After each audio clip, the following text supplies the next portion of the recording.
Rumors had been circulating around the courthouse it might be a hung jury.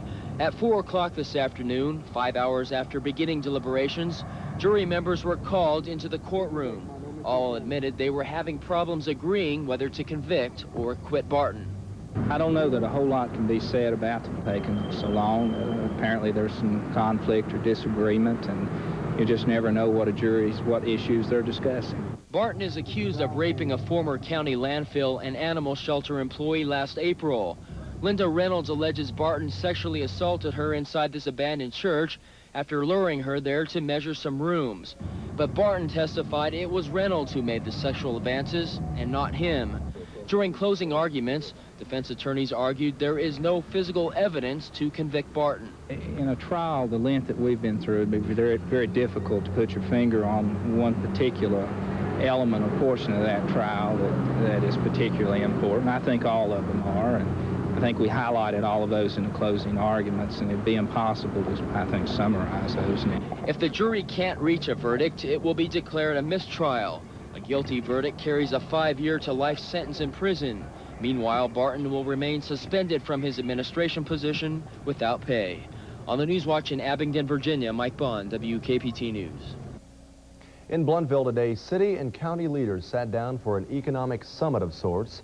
The issue was annexation, a topic of recent debate between Kingsport and Johnson City. By meeting's end, very little had been accomplished.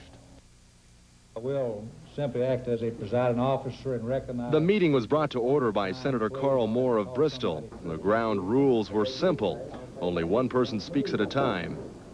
At issue was annexation of property near Tri-City Airport.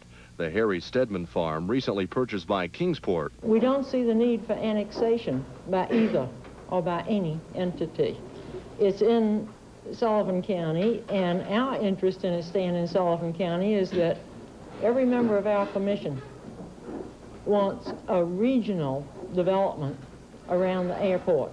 I think that as a practical matter, a governmental entity such as Kingsport is almost essential to go in and develop the property, see that the services are provided, and attract economic development. In a defensive move, Johnson City has begun annexing its own land near the airport. City Manager John Campbell says Kingsport left them no choice. I would concede, and I think our commission would concede, that maybe we've been somewhat dilatory. I think maybe Kingsport has not really put forth the effort there, and we kind of felt like, you know, we got plenty of other things to do. We'd like for somebody to take the lead, but I guess we had to, and maybe we have not been as aggressive as we should have in coming to some kind of arrangement. But this is the most progressive board I've ever served with. They're ready to go. They're ready to get the ball rolling, and you certainly can't blame them for that. Before it was over, Johnson City Mayor Shirley Chapman proposed designating a 1-mile area around the airport neutral territory, a proposal Kingsport City officials would not support. It doesn't appear Johnson City and Kingsport will reach any middle ground on this.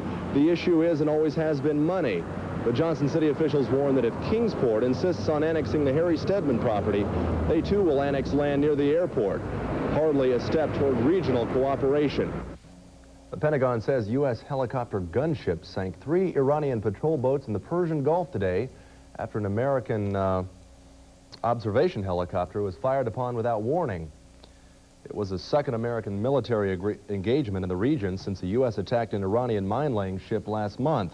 Officials say there were no American casualties. At least 6 Iranian crewmen survived the assault. President Reagan has nominated a man within the Transportation Department to take over the top post vacated by Elizabeth Dole. The president praised James Burnley as a man with long-standing interest and grasp of public policy. Burnley's appointment must now be approved by the Senate. Meanwhile, the math goes against Supreme Court nominee Robert Bork. The latest Associated Press count shows 53 senators now on record oppose Judge Bork's confirmation. Despite the numbers, President Reagan says he won't surrender in the face of a lynch mob. The White House has announced that James Watkins, a retired Navy admiral, will now head the President's Commission on AIDS. 2 of the commission's top officers walked off the job yesterday. As Jackie Judd reports, since it was first created, the AIDS Commission has been plagued with controversy. The public criticism of the President's Commission on AIDS was matched by deep internal dissent. It erupted yesterday with the resignations of the chairman, Dr. Eugene Mayberry, and his hand-picked vice chairman, Dr. Woodrow Myers. The difficulties that we experienced internally were severe, that there was certainly not a complete support of Dr. Mayberry's leadership in the commission, nor of mine as vice chairman. Their nemesis, according to published reports, was Dr. William Walsh, a prominent Republican and founder of the international medical organization Project Hope. And I never wrote a critical letter to a single soul. And Gene Mayberry and I have been friends for years. The biggest problem was a lack of communication between the chairman, the vice chairman, and the rest of the commission. What do you mean? We just never met. Since its creation in July, the panel has been attacked by gay activists as a conservative group with a political agenda. Today, one activist said while he found the shakeup distressing, he never held much hope anyway that the commission would lead the way in battling AIDS. Jackie Judd, ABC News, Washington. Well, we apparently missed that frost this morning, but maybe it'll happen tomorrow morning. The clouds didn't push through quite in time, but they're gone now and it's already down to 38 degrees, so it should be here. Okay, forecast coming up in just a moment. Also ahead on Newswatch, one of man's oldest art forms comes to Jonesboro. A report on the National Storytelling Festival. Plus, Dr. Dean Adele shows the high-tech way to rock your baby to sleep. Stay with us.